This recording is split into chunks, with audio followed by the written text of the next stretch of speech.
Hewan merupakan makhluk yang hidup berada di tengah-tengah manusia.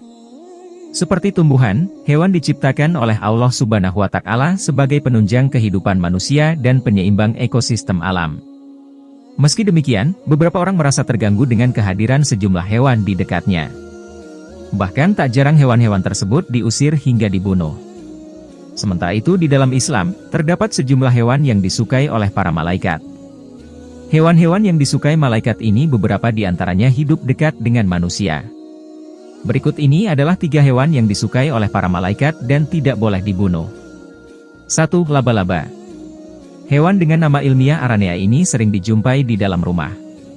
Meski terkesan menggelikan dan menyeramkan, hewan ini disukai oleh para malaikat lantaran terkait zaman Nabi Muhammad SAW.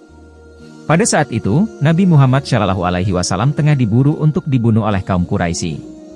Nabi Muhammad SAW lantas bersembunyi di dalam gua. Allah Subhanahu wa Ta'ala kemudian memerintahkan laba-laba untuk membuat jaring guna mengecoh kaum Quraisy sehingga mereka mengira gua tersebut kosong.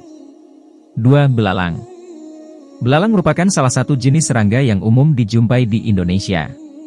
Serangga yang satu ini menyukai kawasan terbuka dengan rumput yang banyak serta tanaman rendah lainnya.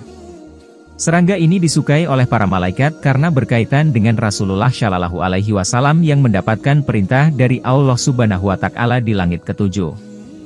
Pada saat itu, Rasulullah SAW melihat belalang emas dan ada banyak belalang yang hinggap di pohon-pohon di langit ketujuh.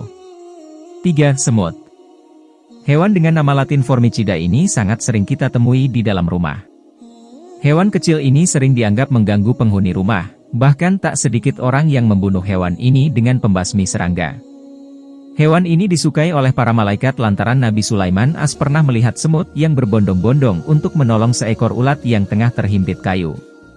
Oleh karena itu, Nabi Sulaiman AS terkagum-kagum dengan semut terlebih Nabi Sulaiman AS bisa berbahasa hewan.